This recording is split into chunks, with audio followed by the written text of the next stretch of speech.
When my wife's father died, my lazy wife inherited his house and $33 million.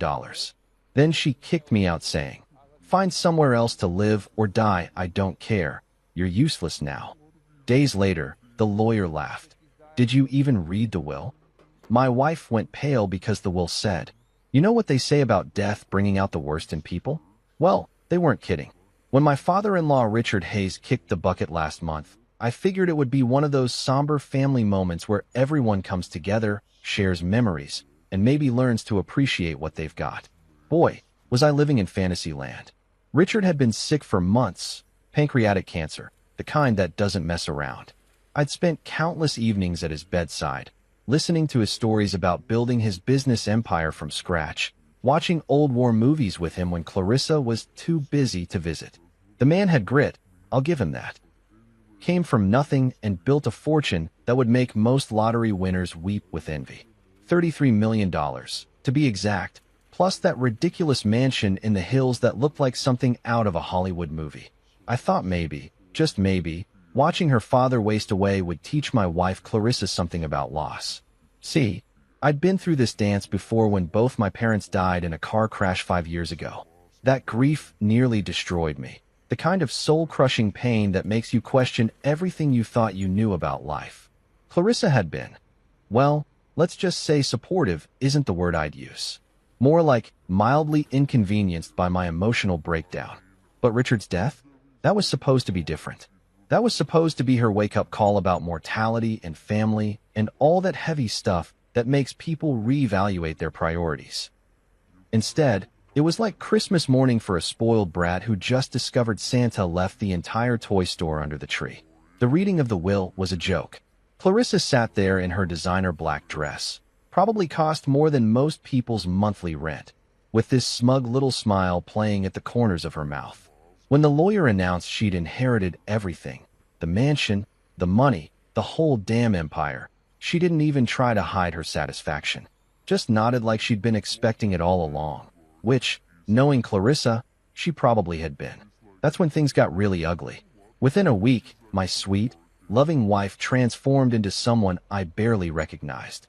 Gone was the woman I'd married 7 years ago, the one who used to laugh at my stupid jokes and steal French fries off my plate. In her place was this cold, calculating stranger who looked at me like I was something unpleasant she'd stepped in. The mansion became her kingdom, and I was suddenly the court jester who'd outlived his usefulness. She started making suggestions about how I should find my own path, now that she was financially independent. Because apparently, inheriting millions gives you the right to treat your spouse like expired milk. Then came that evening 3 weeks ago. I'll never forget it as long as I live. I was in what used to be our bedroom, folding laundry like some kind of domestic servant, when Clarissa walked in wearing this ice-cold expression that could have frozen hell over. "We need to talk," she said. And brother, those 4 words have never meant anything good in the history of marriage. I looked up from the pile of shirts, trying to read her face. "What's on your mind, babe?" That's when she dropped the nuclear bomb that obliterated what was left of our marriage. "Find somewhere else to live, or die? I don't care. You're useless now." Just like that. No build-up, no explanation. No, it's not you. It's me bullshit. Just pure, unadulterated venom delivered with the emotional warmth of a parking meter. I stood there for what felt like an eternity, holding one of her silk blouses in my hands, trying to process what I'd just heard. "Excuse me." "You heard me, Darien. You're dead weight. I don't need you anymore. I have everything I want now, and you're just in the way." The words hit me like a sledgehammer to the chest. This was the woman I'd sacrificed everything for. The woman I'd worked 60-hour weeks to support while she found herself through yoga retreats and expensive hobbies. The woman I'd given up my own dreams for, turning down job opportunities and shelving my ambitions because her needs always came first. "Clarissa, what the hell has gotten into you? We're married. We took vows." "Oh, please." She waved her hand dismissively, like she was shooing away an annoying fly. "Those vows were made when I needed you." Things change. I've changed. My circumstances have changed. You haven't. Behind her, I caught a glimpse of her brother-in-law Marcus lurking in the doorway with this satisfied smirk on his face. He'd been hanging around more and more since Richard's death, whispering poison in Clarissa's ear about how she deserved better, how she was meant for bigger things. The guy had always resented that I'd married into the family, like I was some kind of gold digger who'd tricked his way into their precious bloodline. So that's it, I asked, my voice barely above a whisper. 7 years of marriage, and you're throwing me away like garbage? Don't be so dramatic. I'm giving you an out. A fresh start. Consider it a favor. A favor. She thought destroying my life was a favor. That night, while Clarissa was out celebrating her new independence with Marcus and their country club friends, I packed my entire life into 2 beat-up suitcases and a cardboard box full of photos and mementos. 7 years of shared memories, reduced to 3 containers that barely filled the trunk of my old Honda Civic. I took one last look around the mansion that had never really felt like home anyway. The marble floors, the crystal chandeliers, the pristine white furniture that screamed, "Don't touch anything." It was all hers now. The woman who'd once promised to love me in sickness and in health, for richer or poorer, had just proven those words meant absolutely nothing when push came to shove. As I loaded my pathetic belongings into the car, I couldn't help but think about all the compromises I'd made, all the pieces of myself I'd given up to make her happy. The promotion I'd turned down because it would have meant relocating. The friends I'd lost touch with because Clarissa didn't approve of them. The hobbies I'd abandoned because they weren't sophisticated enough for her social circle. And for what? To be discarded the moment I was no longer useful? The worst part wasn't even the betrayal. It was the casual cruelty of it all. She didn't even have the decency to pretend it was difficult for her. No tears, no apologies, no acknowledgement of what we'd shared. Just cold, calculated dismissal, like I was an employee being laid off from a job I'd never applied for. As I drove away from that mansion for what I thought would be the last time, I caught a glimpse of Clarissa in the rearview mirror, standing in the doorway with her arms crossed, watching me leave like she was making sure the garbage truck had properly collected the trash. That image burned itself into my memory. My wife of 7 years, the woman I'd loved more than life itself, making absolutely certain that the man she'd deemed useless was finally out of her perfect new life. I had no idea that in just a few short weeks, that same image would come back to haunt her in ways she never could have imagined. Let me tell you about rock bottom. It smells like industrial-strength disinfectant mixed with the broken dreams of every poor bastard who's ever checked into the Sunset Motor Lodge. And brother, I was now the latest addition to that illustrious club of life's spectacular failures. The place looked exactly like what you'd expect from a joint that charged $39 a night and had a flickering neon sign that only managed to spell out Sue ETMOL on a good day. The parking lot was a graveyard of beat-up cars and questionable life choices, and mine fit right in with the rest of the automotive disasters. The desk clerk, a guy who looked like he'd seen more action than a war correspondent and cared about as much, barely looked up when I stumbled through the door with my 2 suitcases and box of memories. He just slid a key across the counter and grunted something that might have been room 12 or move your car. Honestly, the guy's communication skills weren't exactly Harvard level. Room 12 turned out to be a masterpiece of budget hospitality. The carpet was this charming shade of what the hell happened here, and the wallpaper was peeling like a bad sunburn. The bed looked like it had been through more relationships than a Hollywood starlet, and the bathroom, well, let's just say I've seen crime scenes that were more inviting. But here's the kicker. This dump was paradise compared to the emotional wasteland I was living in. I collapsed onto that Saga mattress that probably predated the Clinton administration and just lay there, staring at the water stain on the ceiling that looked suspiciously like either Jesus or maybe a really sad duck. The silence was deafening, broken only by the occasional sounds of domestic bliss from the adjoining rooms. You know, the kind of bliss that involves a lot of shouting and what sounded like someone getting acquainted with the furniture. That's when Clarissa's parting gift really started to eat at me. Before I'd packed my life into storage containers, she'd tossed me a handful of cash like I was some street performer who'd just butchered a Beatles song. "Here," she'd said, not even looking at me. "This should last you a few weeks until you figure out your next move." $300. 7 years of marriage, and I was worth $300 lousy dollars to her. I'd seen people tip more than that at fancy restaurants. But as I lay there listening to my upstairs neighbor apparently trying out for the Olympic furniture throwing team, something started gnawing at me. It wasn't just the humiliation or the betrayal, though those were doing a fine job of eating me alive from the inside. No, it was something else. Something that didn't add up. See, Richard Hayes wasn't the kind of guy who left things to chance. The man had been a perfectionist in everything. His business, his investments, hell, even the way he organized his sock drawer was like something out of a military handbook. He'd planned every detail of his empire with the precision of a Swiss watchmaker, and he'd built it from the ground up through sheer determination and an almost obsessive attention to detail. So why the hell would a guy like that just dump his entire fortune on Clarissa and walk away? I'd spent enough time with Richard over the years to know how he really felt about his daughter. Don't get me wrong. He loved her, but he wasn't blind to her faults. The man had built a business empire through hard work and sacrifice, and Clarissa's biggest accomplishment was mastering the art of spending other people's money with Olympic-level skill. Richard used to joke about it, actually. That girl could burn through a fortune faster than Sherman went through Georgia. He'd say with this mix of affection and exasperation that only a parent could manage.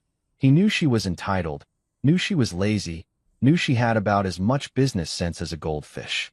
So would a guy like that really just hand over everything to someone he knew would probably blow it all on designer handbags and European vacations? The more I thought about it, the more it bugged me. Richard had always been kind to me. Hell, more than kind. He'd treated me better than his own daughter had in the last few years. We'd bonded over old movies and war stories, and he'd actually listened when I talked about my dreams and ambitions, which was more than I could say for my own wife. There was this one conversation we'd had about 6 months before he got sick. We were sitting in his study, sharing a bottle of whiskey that probably cost more than my monthly salary, and he'd looked at me with these serious eyes and said, "Darian, you're a good man. Better than this family deserves, if I'm being honest." At the time, I just figured it was the whiskey talking. But now, lying in this Fleabag motel with nothing but time and regret for company, those words kept echoing in my head. The ceiling fan wheezed and clicked like it was on life support, and I found myself replaying every interaction I'd had with Richard in those final months. The way he'd looked at Clarissa sometimes, like he was seeing her clearly for the first time. The comments he'd made about making sure the right people were taken care of. The way he'd always insisted on talking to me privately about important matters. Had I missed something? Had there been signs I was too caught up in my own misery to notice? By 3 in the morning, I'd managed to convince myself I was losing it. Grief and desperation were making me see conspiracies where there were none. Clarissa had inherited everything fair and square, and I was just the discarded husband looking for some kind of cosmic justice that didn't exist in the real world. But when dawn finally crawled through those moth-eaten curtains, bringing with it the cheerful sounds of traffic and human misery, I made a decision. Call it curiosity, call it desperation, call it the last pathetic gasps of a man who'd lost everything. I was going to find out the truth. With the few dollars I had left after paying for another night in paradise, I dug out my phone and looked up the number for Charles Whitmore, Richard's longtime attorney. The man had been handling the Hayes family legal affairs for over 20 years, and if anyone knew the real story behind Richard's will, it would be him. My hands were shaking as I dialed the number. This was probably going to be the most embarrassing phone call of my life. The pathetic ex-son-in-law fishing for scraps, hoping against hope that maybe there was some kind of mistake, some tiny loophole that might throw me a lifeline. But something deep in my gut told me this wasn't over. Richard Hayes had been too smart, too careful, too damn strategic to leave his life's work in the hands of someone he knew would destroy it.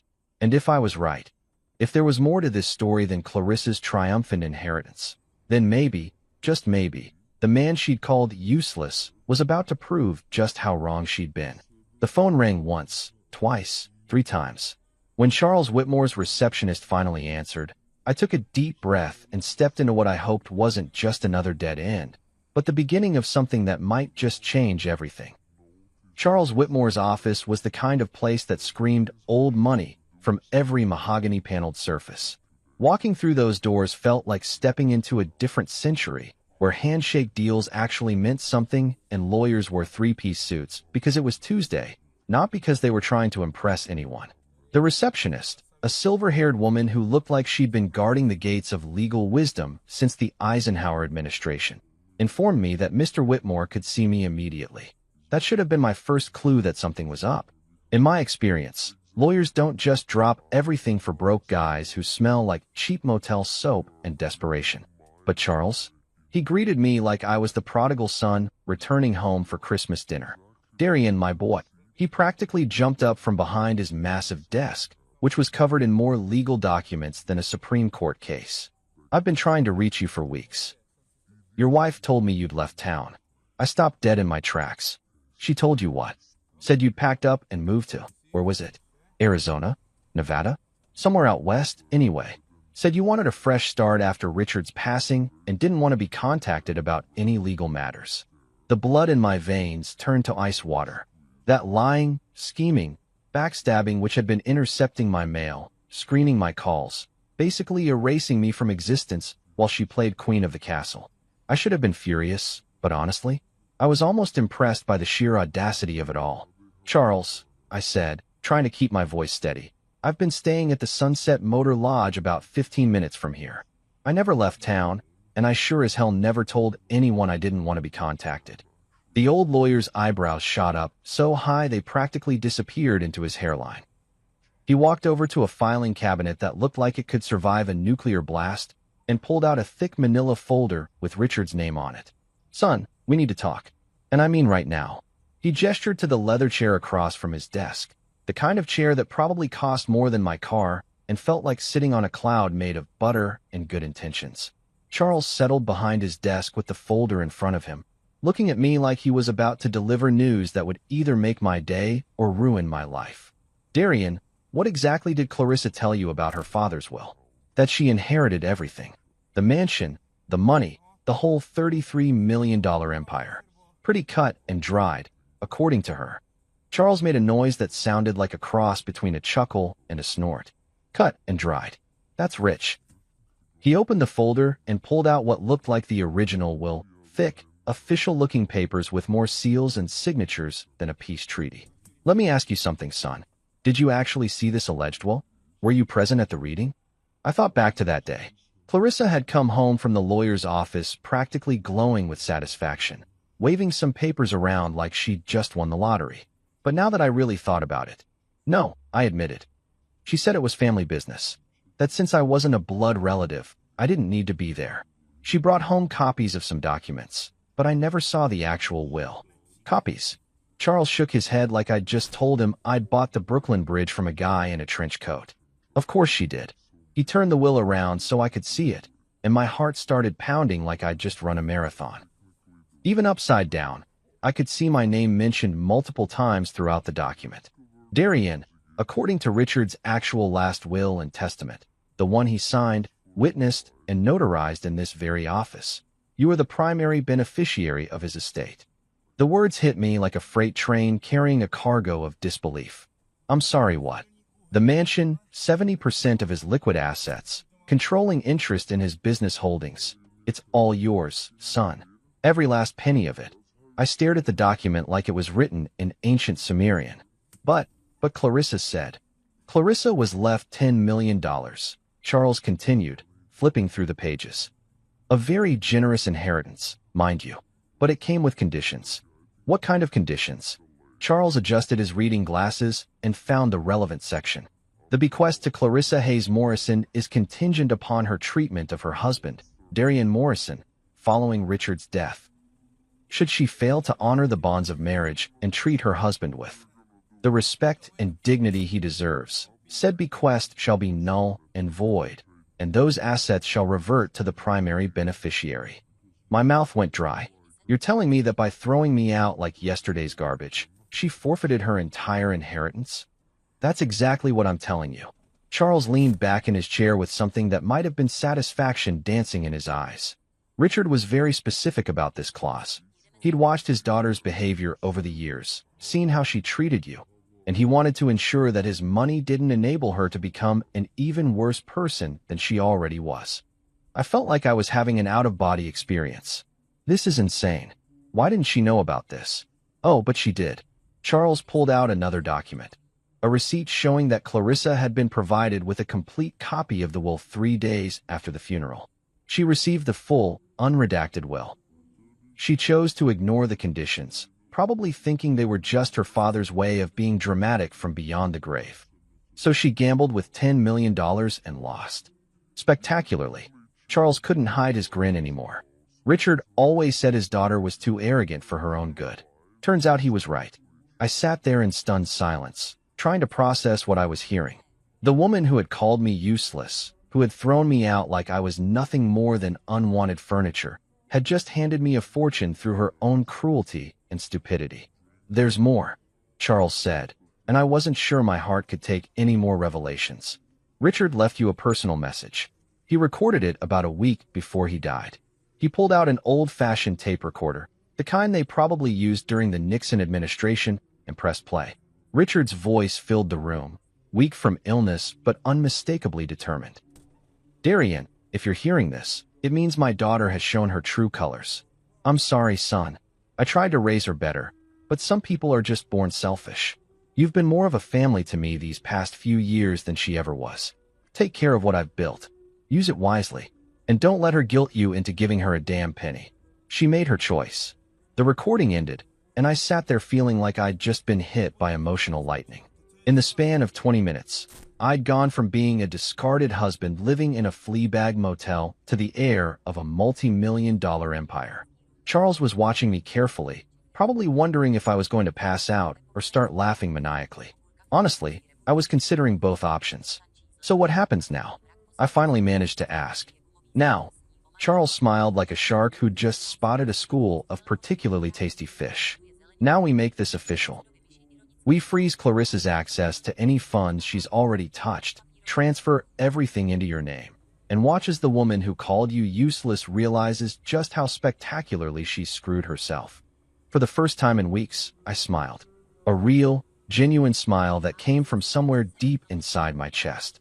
"Charles," I said, "let's get started.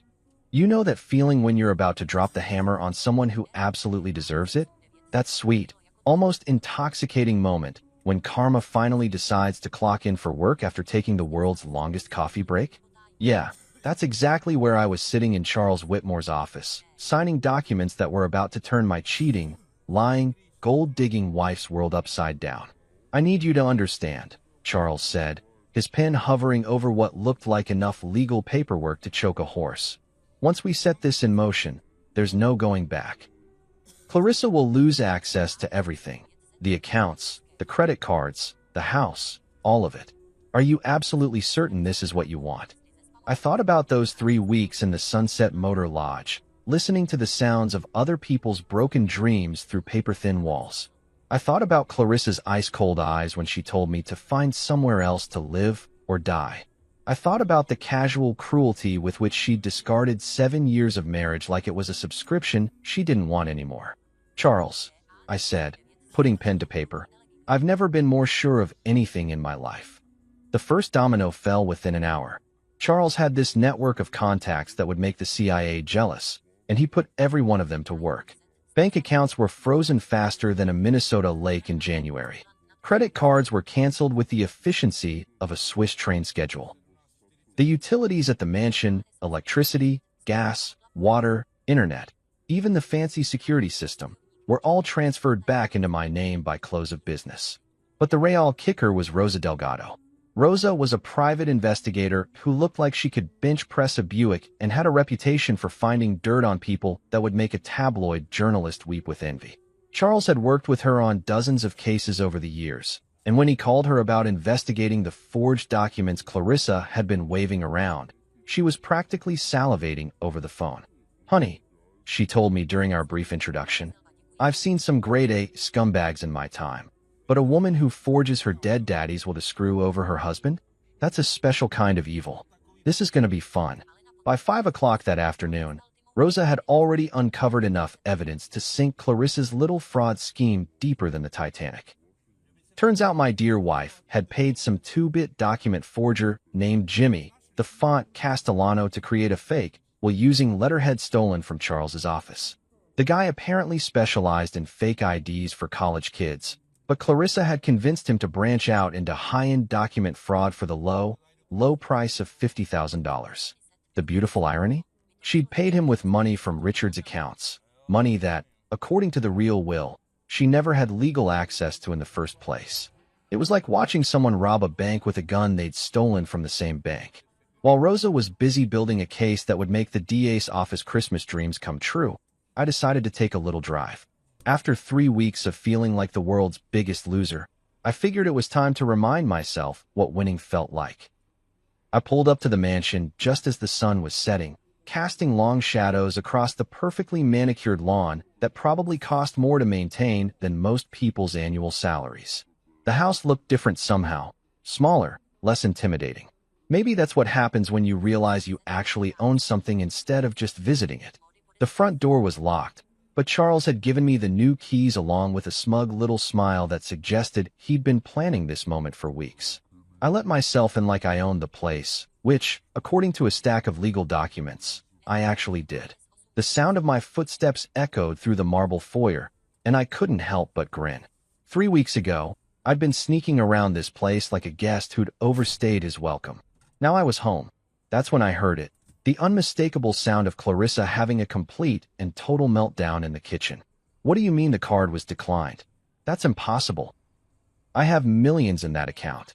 I followed the sound of her voice, finding her standing next to the granite kitchen island with her phone pressed to her ear and her face red with the kind of fury that usually precedes someone getting slapped with a restraining order.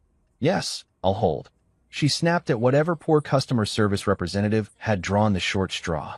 She was wearing one of her designer outfits, the kind that cost more than most people's cars, but her usual perfect composure was cracking like cheap paint. That's when she noticed me standing in the doorway, and her face went through more color changes than a mood ring in a lightning storm. Darian. Her voice was small, confused, like she was seeing a ghost. What are you doing here? I live here, I said, pulling out the keys and jingling them just to watch her face contort with confusion. Remember? This is my house. Your house? What the hell are you talking about? I inherited. You inherited jack shit, Clarissa. I walked over to the kitchen counter and leaned against it like I owned the place, which I did. Turns out your daddy left you a nice little allowance, but it came with strings attached. Strings you cut the moment you decided I was useless. Her phone was still connected to customer service, and I could hear a tinny voice asking if she was still there. She hung up with the kind of violence usually reserved for fly swatters and tennis rackets. That's impossible. I read the will. Everything was left to me. You read a forgery, sweetheart. A really expensive, really illegal forgery that's about to land you in more trouble than a turkey at Thanksgiving dinner. The color drained from her face like someone had pulled a plug. You're lying. Am I? Check your credit cards again. Try to access your bank accounts. Hell, try to turn on the lights when it gets dark. See what happens when the electric company doesn't get paid. As if on cue, her phone started ringing. The caller ID showed her personal banker's name, and she answered it with the kind of desperation you usually see in disaster movies. Richard, thank God you called. There's been some terrible mistake with my accounts. What? Frozen? What do you mean frozen? I watched her face cycle through the 5 stages of grief in fast forward. Denial, anger, bargaining, depression, and finally, a kind of stunned acceptance that suggested her brain was finally catching up to reality. But I'm Richard Hayes' daughter. I inherited. What do you mean I need to speak to my lawyer? She hung up and stared at me like I'd just grown a second head.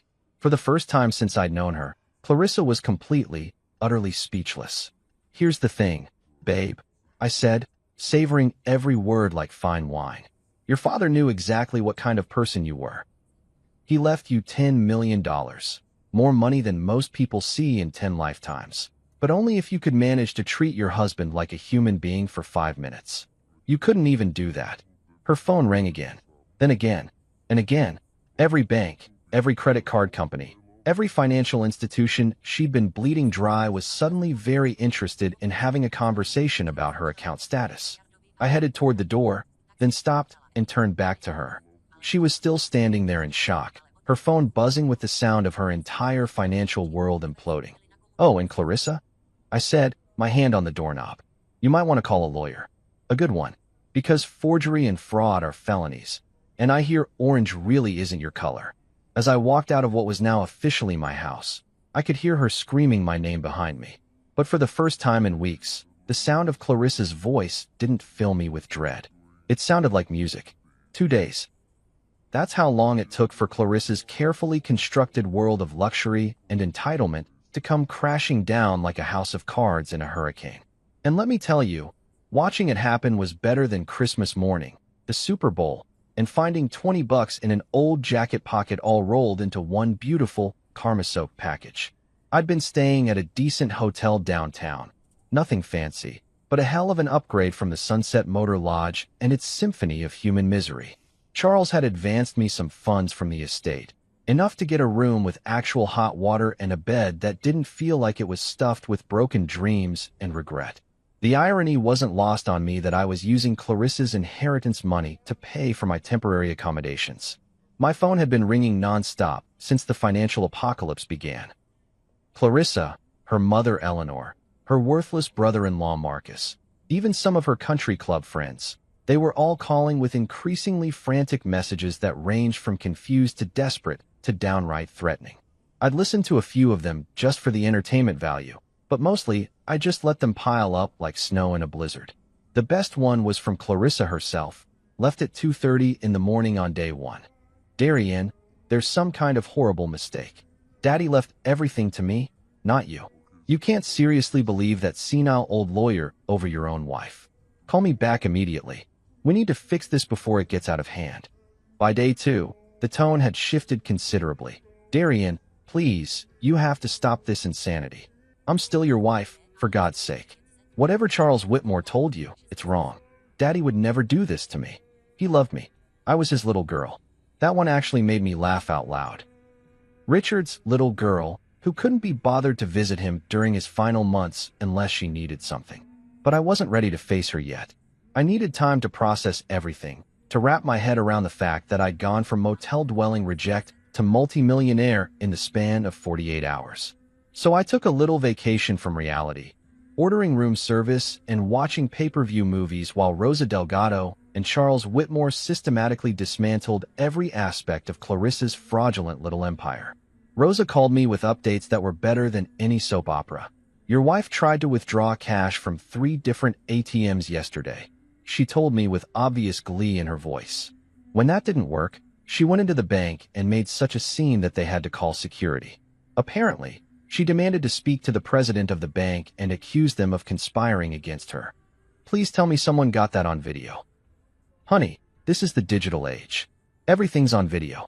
I've got enough footage to make a reality show called When Rich Girls Go Broke. Charles had been busy too, filing all the necessary paperwork to make the inheritance transfer official and working with the district attorney's office to build a fraud case against Clarissa that would make Al Capone's tax evasion charges look like a parking ticket.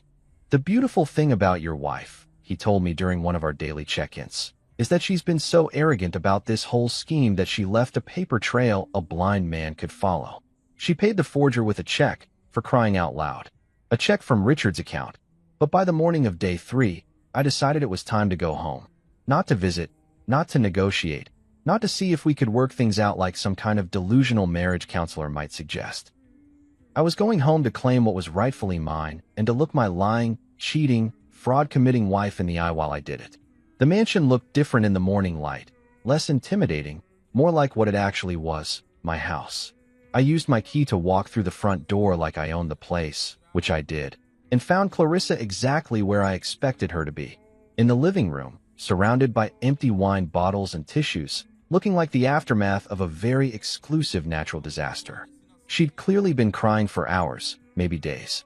Her usually perfect hair looked like she'd been through a blender, her designer makeup was streaked down her face like war paint, and she was wearing the same clothes from 2 days ago, which for Clarissa was like showing up to church in a bikini. When she saw me, she practically launched herself off the couch with the kind of desperate energy you usually see in zombie movies. Darian, thank God you're here. I've been trying to reach you for days. There's been this terrible mistake, and we need to fix it right now before everything gets completely out of control. I stayed by the doorway, keeping a safe distance between myself and the woman who was quickly transforming from ice queen to hot mess. There's no mistake, Clarissa. Everything's working exactly the way it's supposed to. No, she said, shaking her head like she could will reality to change through sheer stubbornness. Daddy left everything to me. I'm his daughter, his blood. You were just married into the family. Just married into the family. I repeated, letting the words hang in the air like smoke from a house fire. Is that what I was to you? Just some outsider who happened to put a ring on your finger? That's not what I meant. But her eyes said otherwise. I meant that, legally speaking, blood relations usually get screwed over by their own greed. I finished for her. Your father knew exactly what kind of person you were, Clarissa. He gave you a choice. Treat your husband with basic human decency and inherit $10 million. Or be the selfish, cruel person you've always been and get nothing. You chose nothing. That's when she tried a different approach. The waterworks kicked into high gear, and suddenly she was the grieving daughter who'd just lost her father and couldn't understand how the world could be so cruel to her. I'm still your wife, she whispered, moving closer with those big, tear-filled eyes that had probably gotten her out of trouble since she was 5 years old. We took vows, Darian, for better or worse, remember? In sickness and in health. I remember, I said, pulling out my phone and opening the voice recording app. I also remember you telling me to find somewhere else to live or die because I was useless. Would you like to hear it again? I pressed play, and her own voice filled the room with all the warmth and compassion of a glacier. Find somewhere else to live or die. I don't care. You're useless now. The sound of her own cruelty playing back to her was like watching someone get slapped by their own reflection. She stood there frozen, listening to herself destroy our marriage with surgical precision. That wasn't. I was upset. I wasn't thinking clearly. You can't judge our entire marriage based on one moment. I laughed, and it wasn't a pleasant sound. Clarissa, you spent 3 weeks treating me like garbage. You told everyone I'd left town so they wouldn't contact me about legal matters. You forged legal documents and committed fraud. This wasn't one moment. This was who you really are when you thought you held all the cards. That's when I pulled out the recording device Charles had given me, the one with Richard's message. I set it on the coffee table between us like I was placing evidence at a crime scene. Your father left you something else besides that inheritance you threw away, I said, pressing play. Richard's voice filled the room, weak from illness but strong in conviction. Darian, if you're hearing this, it means my daughter has shown her true colors. I'm sorry, son. I tried to raise her better, but some people are just born selfish. You've been more of a family to me these past few years than she ever was. Clarissa collapsed back onto the couch like someone had cut her strings. The sound of her father's disappointment, his clear preference for me over her, hit her harder than any legal document ever could. He can't have meant that, she whispered. He was sick. He wasn't thinking clearly. He was thinking clearly enough to set up a will that protected me from exactly what you did to me, I said. He knew you'd show your true colors the moment you thought you had power over me. And you did exactly what he expected. For the first time in our entire marriage, I was the one in control. I was the one with the power, the money, the upper hand. And Clarissa, the woman who had called me useless and thrown me away like garbage, was the one begging. It was the sweetest feeling I'd ever experienced. Just when I thought the circus couldn't get any more entertaining, the ringmaster herself decided to make a grand entrance. Eleanor Hayes, Clarissa's mother and the undisputed queen of looking down her nose at people she considered beneath her social status, showed up at my front door like some kind of well-dressed avenging angel with a Chanel purse and enough jewelry to fund a small country's defense budget.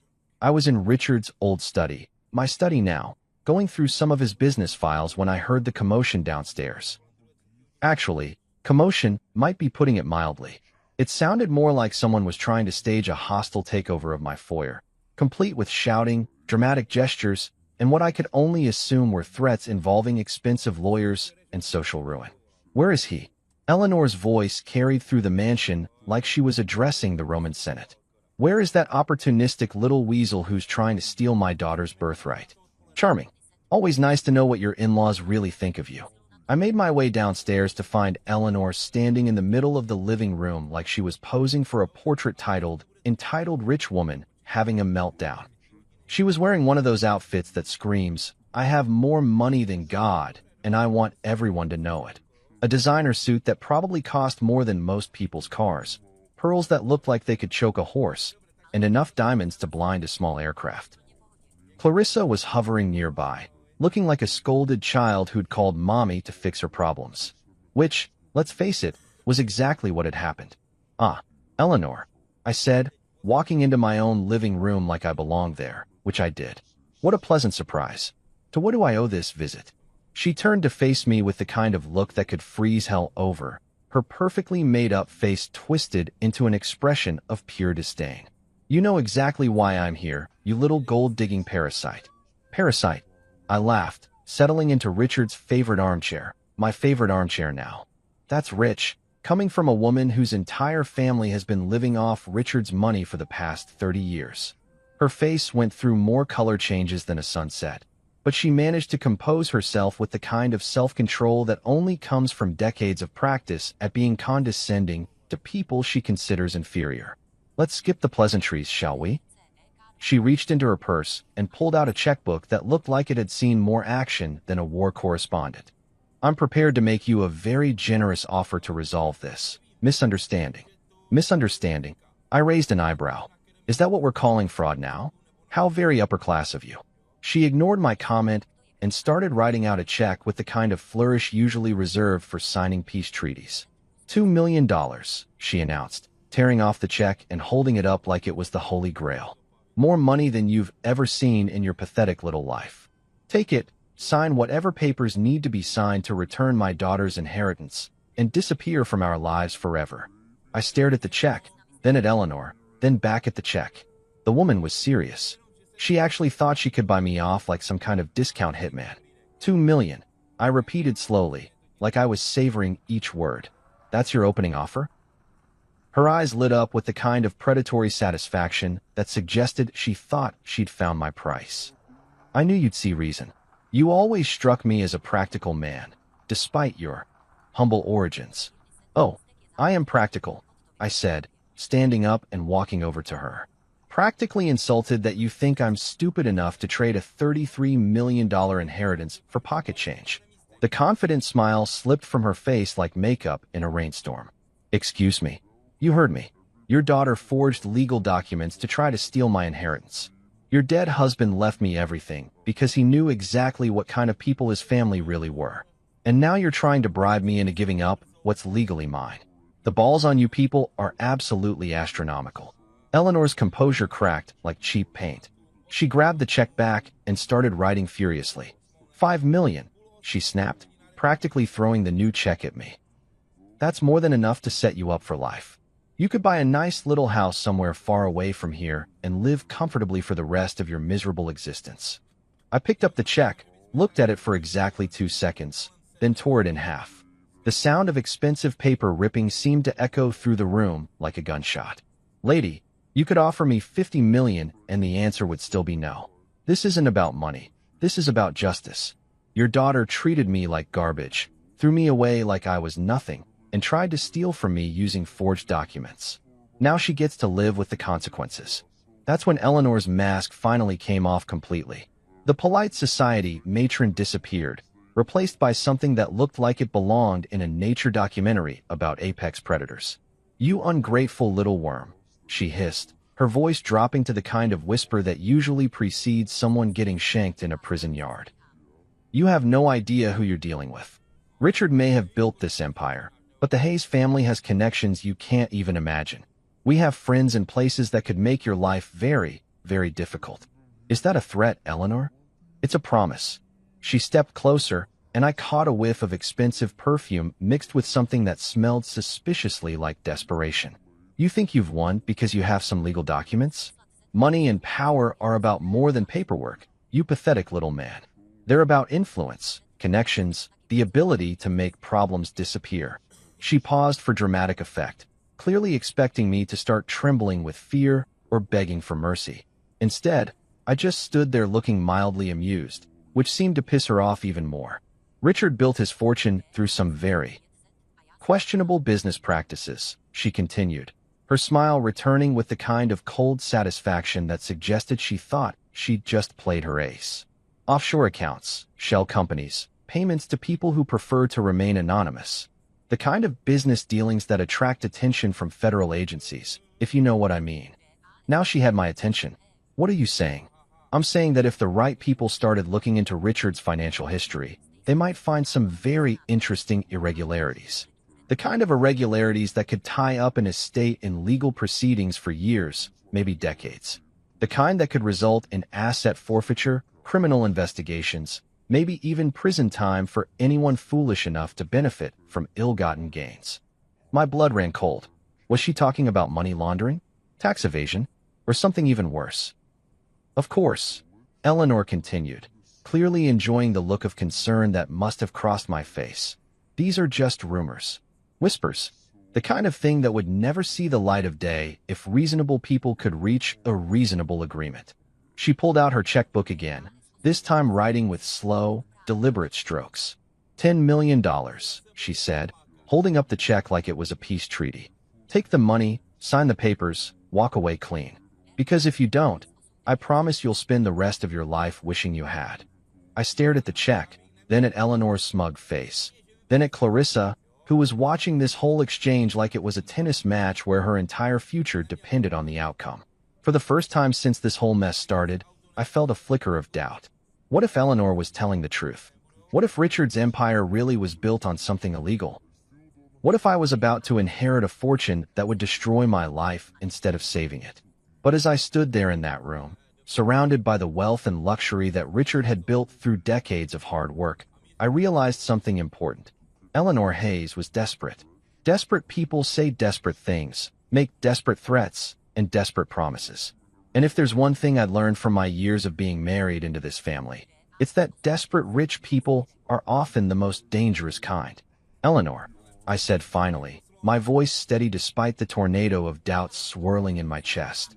I think it's time for you to leave my house. Her face went white with rage. Your house? This will never be your house, you pathetic. Get out, I said, walking to the front door and holding it open. Now, as she stormed past me, her pearls clicking together like angry castanets, she stopped and turned back one last time. This isn't over, she whispered. Not by a long shot. And as I watched her drive away in her ridiculously expensive car, I couldn't shake the feeling that she might be right. Eleanor's threats echoed in my head like a bad song you can't shake, the kind that plays on repeat until you want to take a sledgehammer to your radio. After she'd stormed out of my house with all the dignity of a pissed-off peacock, I found myself standing in Richard's study, my study, staring at filing cabinets full of business documents that suddenly felt less like treasure chests and more like potential Pandora's boxes. Was I sitting on a fortune built from blood money? Had the man I'd respected, the father-in-law who'd treated me better than his own daughter ever had, been running some kind of criminal enterprise under the cover of legitimate business? The possibility made my stomach churn like a washing machine full of regret and bad decisions. I called Charles first, because if anyone would know about skeletons in Richard's closet, it would be his lawyer of 20 years. Eleanor came to see me today, I told him without preamble. She made some interesting allegations about Richard's business practices, something about offshore accounts and federal agencies. There was a pause on the other end of the line, the kind of silence that usually means someone's either dead or thinking very carefully about what they're going to say next. Darian, Charles said finally, I think we need to meet. In person. And we need to bring Rosa. That didn't sound ominous at all. 2 hours later, we were gathered in Charles's office like some kind of legal war council. Rosa had brought a laptop and enough files to stock a small library, while Charles looked like a man who was about to perform surgery on his own reputation. Before we go any further, Charles began, I need you to understand something. Everything I'm about to tell you is protected by attorney-client privilege, both with Richard and now with you as his heir. But Eleanor isn't entirely wrong. My heart sank faster than the Titanic in an ice storm. So Richard was dirty? Not dirty, Rosa interjected, pulling up what looked like bank records on her laptop. More like creatively accounting for his civic responsibilities. What the hell does that mean? Charles leaned back in his chair and rubbed his temples like he was trying to massage away a decades-old headache. It means Richard was very, very good at finding legal ways to avoid paying taxes. Offshore shell companies, creative consulting contracts, payments to entities that existed primarily on paper. Nothing illegal, mind you, but definitely operating in the gray areas of financial law. Rosa turned her laptop around so I could see the screen. It showed a web of interconnected companies with names like Hayes International Consulting and Meridian Holdings LLC and Apex Strategic Solutions, the kind of generic business names that sound important but don't actually tell you what the hell they do. Your father-in-law was brilliant, she continued. He set up a network of companies that basically allowed him to shuffle money around like a three-card money dealer, always staying just on the right side of legal while minimizing his tax obligations to the point where the IRS probably wanted to send him a thank you card for the creative accounting lessons. I stared at the screen, trying to make sense of the financial spiderweb Richard had apparently spent decades weaving. So this is all legal? Technically? Yes, Charles said. Ethically questionable? Absolutely. The kind of thing that would attract unwanted attention from federal agencies if someone decided to make noise about it? You bet. That's when it hit me. Eleanor wasn't threatening to expose criminal activity. She was threatening to expose aggressive tax avoidance strategies that, while legal, would tie up Richard's estate in investigations and audits for years. She was trying to make my inheritance so toxic that I'd walk away just to avoid the hassle. So what you're telling me, I said slowly, is that Richard was basically a financial ninja who figured out how to legally screw the government out of tax money, and Eleanor's threatening to rat him out to cause me headaches? In layman's terms? Pretty much, Rosa grinned. Your father-in-law was playing 4D chess, while everyone else was playing checkers. But something still bothered me. If this is all above board, why would Eleanor think it could destroy me? Why would she be so confident that exposing it would get me to back down? Charles and Rosa exchanged a look that made my anxiety spike like a heart monitor in an emergency room. Because, Charles said carefully, there's one more thing you need to know. He pulled out another folder, this one thicker than the others and sealed with enough legal tape to suggest its contents were either extremely important or extremely dangerous. 3 months before Richard died, he came to see me, not about his will, not about his medical condition, but about this. He gestured to the sealed folder. He said he'd been contacted by someone from the Treasury Department, someone asking questions about his business practices. The room suddenly felt about 20 degrees colder. What kind of questions? The kind that suggests someone had been looking very closely at his financial activities for a very long time, Rosa said. The kind that suggests maybe Richard's creative accounting had finally attracted the wrong kind of attention. But here's the thing, Charles continued, breaking the seal on the folder with the solemnity usually reserved for reading last rites. Richard wasn't worried about the investigation. In fact, he seemed almost relieved. He pulled out a stack of documents that looked official enough to make my palms sweat. Treasury Department letterhead, FBI insignias, the kind of government paperwork that either means you're about to get a medal or about to get arrested. Darian, Charles said, looking me straight in the eye, Richard had been working with federal authorities for over 2 years. Everything you're inheriting, the money, the businesses, all of it, was part of an authorized operation to track down actual money launderers and tax evaders. I felt like someone had just told me that gravity was optional and the sky was actually purple. You're telling me Richard was an undercover agent? Not exactly, Rosa said, taking over the explanation with the kind of enthusiasm that suggested she'd been dying to tell this story. More like a very well-compensated informant. The Fed suspected that some of Richard's business associates were using similar shell company setups for actual criminal purposes, drug money, human trafficking, the really nasty stuff. They needed someone on the inside who understood how these financial networks operated. She pulled up another screen on her laptop, this one showing what looked like an organizational chart that would make a conspiracy theorist weep with joy. For 2 years, Richard fed information to the Treasury Department and the FBI about suspicious financial activities in his business circles. Every questionable transaction, every shady deal, every offshore account that smelled fishy, he documented it all and handed it over to the authorities. Charles leaned forward, and for the first time since I'd known him, the old lawyer looked genuinely excited. The beautiful part is that Eleanor has no idea. She thinks she's threatening to expose Richard's crimes. But what she'd actually be exposing is a federal investigation that resulted in the arrests of 15 major financial criminals and the seizure of over $100 million in illegal assets. I sat there in stunned silence, trying to process the fact that my supposedly crooked father-in-law had actually been Batman in a business suit, fighting financial crime from the inside, while maintaining the perfect cover of a slightly shady businessman. So when Eleanor threatens to expose Richard's dark secrets, I said slowly, she's actually threatening to expose herself as the daughter of a federal informant who helped take down a criminal network. Exactly, Rosa grinned. The woman is basically threatening to shoot herself in the foot with a cannon. But even as relief washed over me like a cool breeze on a hot day, another thought occurred to me. If Richard was working with the feds and Eleanor doesn't know about it, then she's about to walk into a trap of her own making. Charles finished. And we're going to let her. For the first time in days, I smiled. A real, genuine, from the bottom of my soul smile. My father-in-law hadn't just left me a fortune, he'd left me a legacy of justice. And his family was about to learn that some games are rigged from the start. You know what they say about the best-laid plans of mice and men? Well, sometimes those plans involve wearing a wire to dinner with your lying, scheming ex-wife and her equally crooked mother while federal agents listen in from a van parked outside your house. Not exactly what I'd pictured when I signed up for marriage 7 years ago, but life has a funny way of throwing you curveballs when you're expecting fastballs.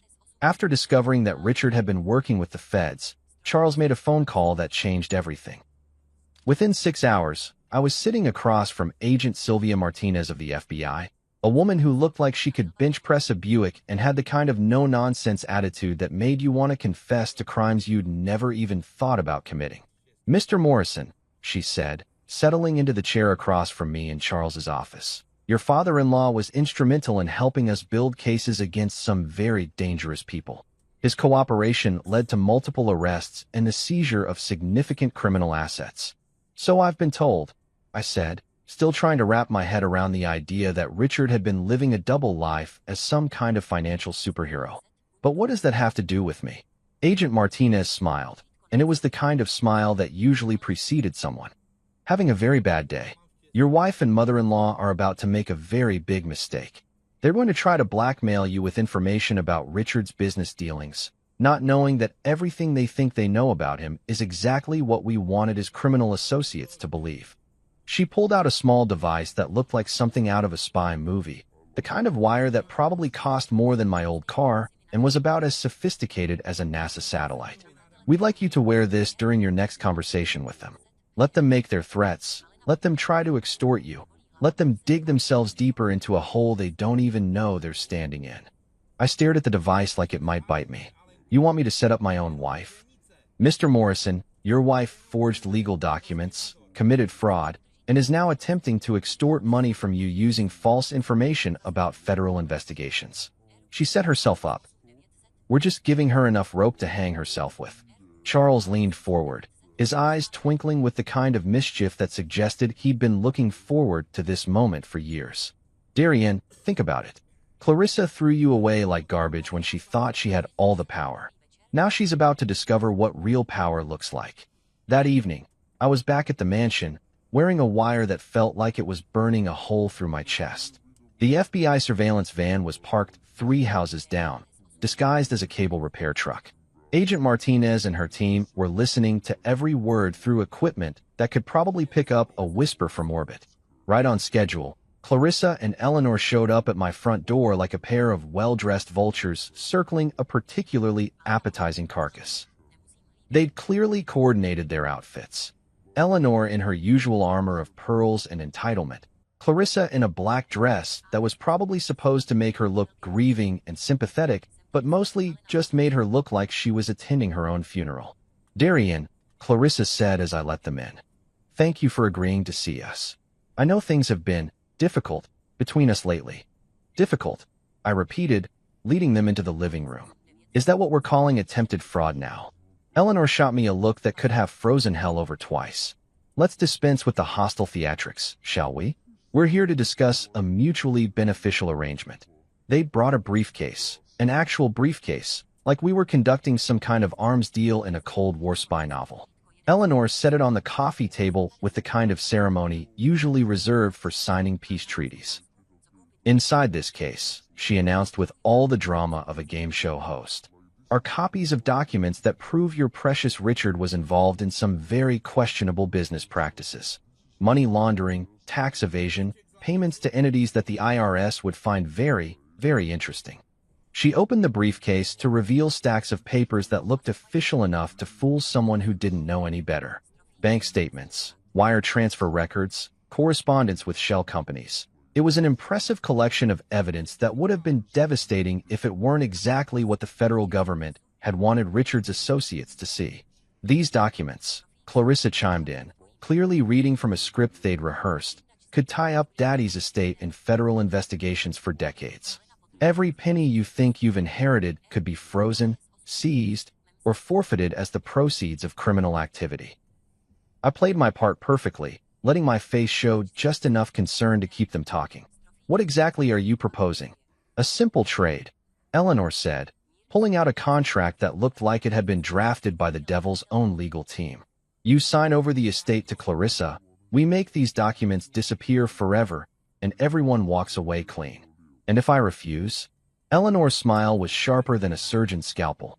Then copies of these documents find their way to the IRS, the FBI, the Treasury Department, and every financial crimes unit on the Eastern Seaboard. Your life becomes a living hell of audits, investigations, and legal fees that would bankrupt a small country. Clarissa leaned forward with the kind of fake sympathy that made my skin crawl. We don't want to hurt you, Darien. We're trying to protect you from something that could destroy your life. Take the settlement, walk away with enough money to live comfortably, and forget this whole nightmare ever happened. How much? I asked, making my voice sound defeated. $5 million, Eleanor said promptly. More than generous for someone in your position. My position? Someone who's about to inherit a criminal empire, Clarissa said, her mask slipping just enough to show the venom underneath. Someone who's too stupid to realize that he's walking into a trap that could land him in federal prison. That was the moment I knew they'd sealed their fate. Extortion, threats, conspiracy to commit fraud. Agent Martinez was probably taking notes faster than a court stenographer on amphetamines. You know what? I said, standing up and walking to the window where I could see the fake cable truck in the distance. I think I need some time to consider your generous offer. Time. Eleanor's voice rose to the kind of pitch usually reserved for dog whistles. You don't have time. Every day you delay increases the risk that someone else discovers what we know.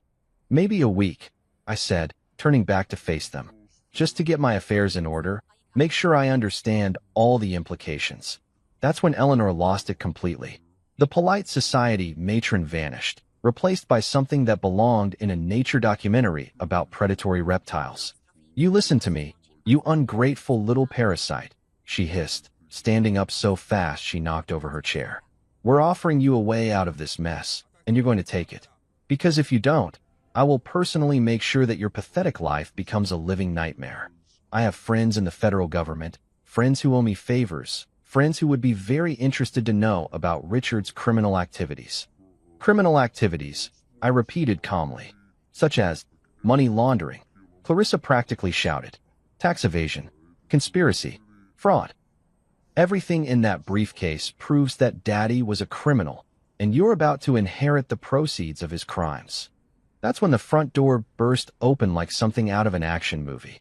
Agent Martinez and 3 other federal agents swept into the room with the kind of coordinated precision that suggested they'd done this dance before. FBI, Martinez announced, her weapon drawn but pointed at the floor. Everyone stay where you are.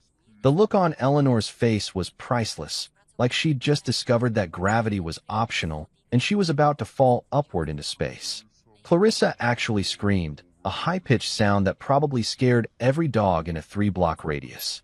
Eleanor Hayes, Martinez continued, producing handcuffs with the kind of professional efficiency that suggested she really enjoyed her job.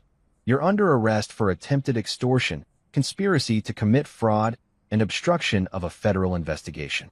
Obstruction? Eleanor sputtered as the cuffs clicked into place. What federal investigation? The one your husband was helping us conduct for the past 2 years, Martinez replied with obvious satisfaction. The one that resulted in multiple arrests and significant asset seizures. The one you just tried to blackmail his heir about. Clarissa was next, her cuffs applied while she screamed about lawyers and constitutional rights, and how this was all a terrible mistake. But as they led her toward the door, she turned back to me with a look of pure, undiluted hatred. You set us up, she spat. You betrayed your own wife. I looked her straight in the eye as Agent Martinez read her rights. Clarissa, you tried to erase me from existence. You forged legal documents, committed fraud, and then tried to extort me when that didn't work. I didn't betray you. I just let you hang yourself with your own rope. As they loaded my ex-wife and her mother into the back of federal vehicles, I couldn't help but think about that first night in the Sunset Motor Lodge when I'd thought my life was over. Turned out it was just beginning. The federal courthouse looked like something out of a legal drama. All marble columns and imposing architecture designed to make you feel simultaneously awed by the majesty of justice and terrified that you might be on the wrong side of it. I was sitting in Agent Martinez's office 3 days after the arrests, watching her flip through a file thick enough to stop a small caliber bullet while she explained exactly how deep this rabbit hole went. Your wife and mother-in-law.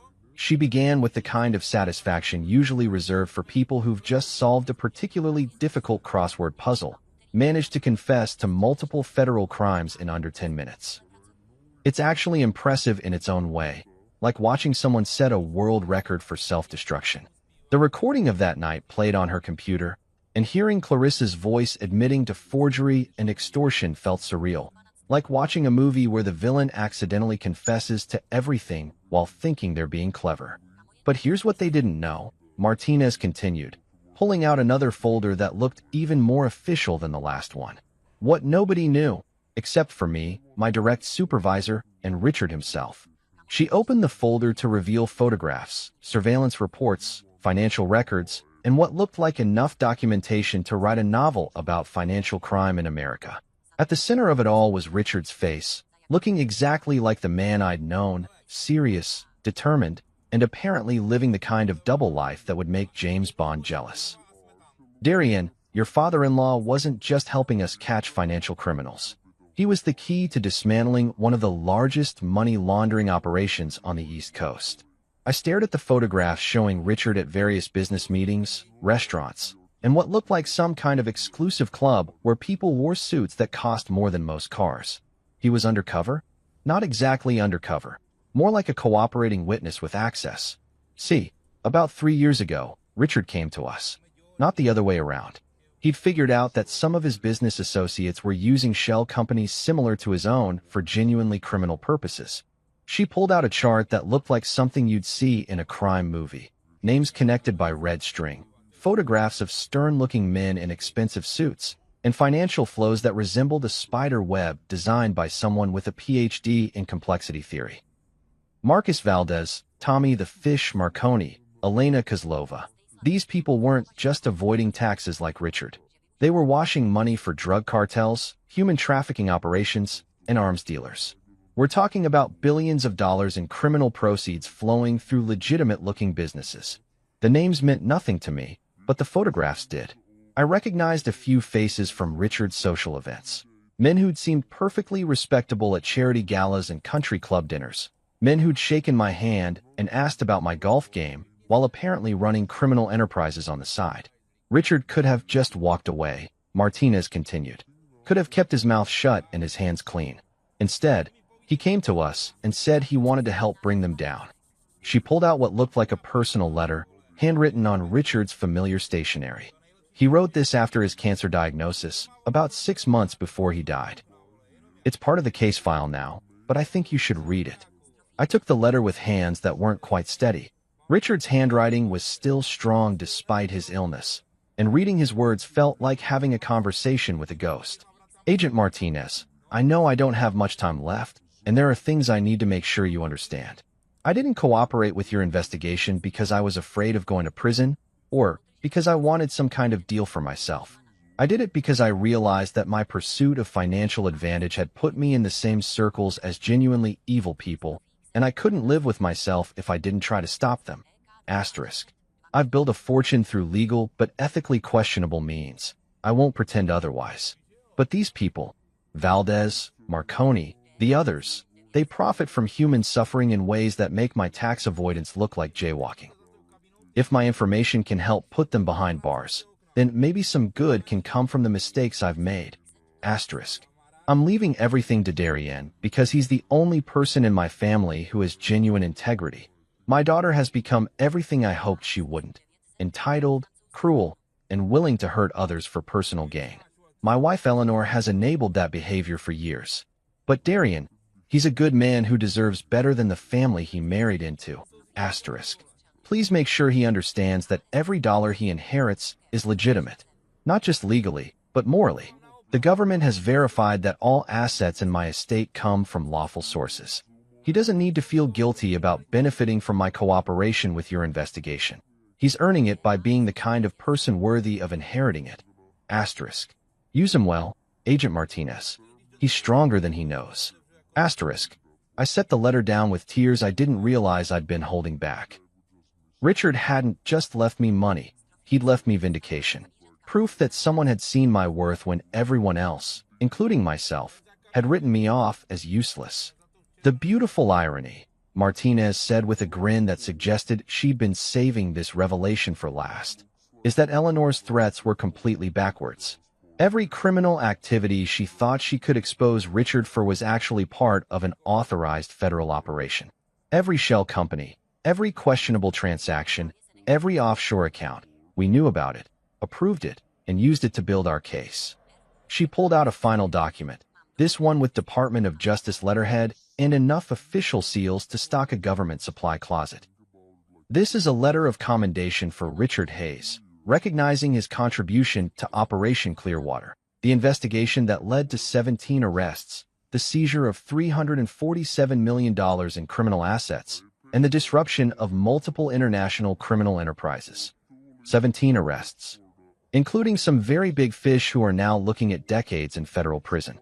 Your father-in-law's information helped us map their entire operation, track their money flows, and gather evidence that will keep them behind bars for the rest of their natural lives. I thought about Clarissa and Eleanor, sitting in federal detention right now, probably still convinced they'd been the victims of some elaborate conspiracy. The irony was delicious. They tried to blackmail me with evidence of Richard's supposed crimes, not realizing they were actually threatening to expose their own ignorance about a federal investigation that had already concluded successfully. So when Eleanor said she had friends in the federal government who would be interested in Richard's activities, she was technically correct. Martinez laughed. We were very interested in his activities. Interested enough to give him a commendation and authorize payment of $2.3 million in consulting fees for his cooperation. My head snapped up. Payment. Cooperating witnesses in financial crimes cases receive compensation for their assistance, especially when that assistance leads to significant asset seizures. Richard earned every penny of that money by risking his life to help us take down some genuinely dangerous people. She pulled out bank records showing the payments, all official and documented, all completely legitimate. So when you inherited Richard's estate, you weren't just inheriting the profits from his business empire. You were inheriting payment for his service to his country. I sat back in my chair, overwhelmed by the magnitude of what Richard had accomplished. While his family saw him as a stern businessman who'd gotten lucky, he'd actually been a patriot who'd risked everything to help bring down criminals. There's one more thing, Martinez said, her tone shifting to something more serious. The people Richard helped us arrest, some of them have associates who are still out there. Associates who might not be happy about losing $347 million and seeing their friends go to prison. A chill ran down my spine. Are you saying I'm in danger? I'm saying you should be careful. Use security, vary your routines, be aware of your surroundings. Most of these people are smart enough to know that revenge wouldn't bring their money back, but not all criminals are smart. As I left the federal building that day, I realized that Richard hadn't just left me a fortune, he'd left me a legacy. A legacy of justice, of choosing to do the right thing even when it was dangerous, of using whatever advantages you had to make the world a better place. My wife had called me useless. My mother-in-law had called me a parasite. But Richard had called me worthy. And he'd been right all along. 6 months later, the mansion didn't feel like Richard's house anymore. It felt like home. My home. I'd redecorated the place from top to bottom, replacing Eleanor's gaudy taste with something that actually reflected who I was instead of who I was supposed to impress. The library had become my office, filled with plans for my newest project, and Richard's old study was now something I was particularly proud of.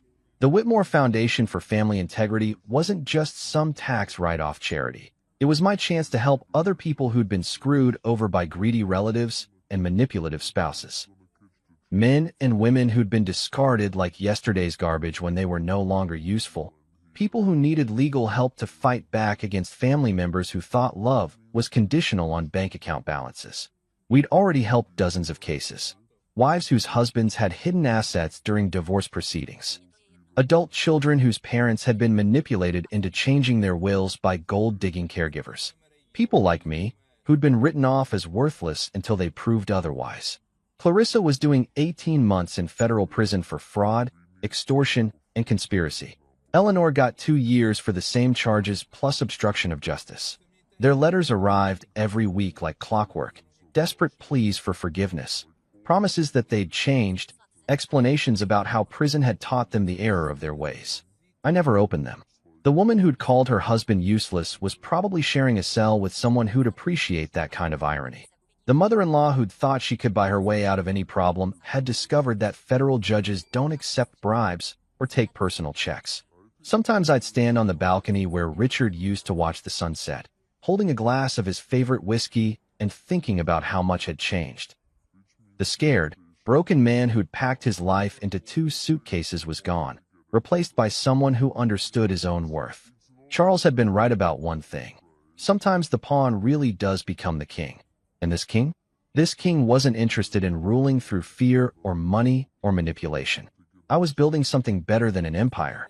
I was building a legacy that would have made Richard proud.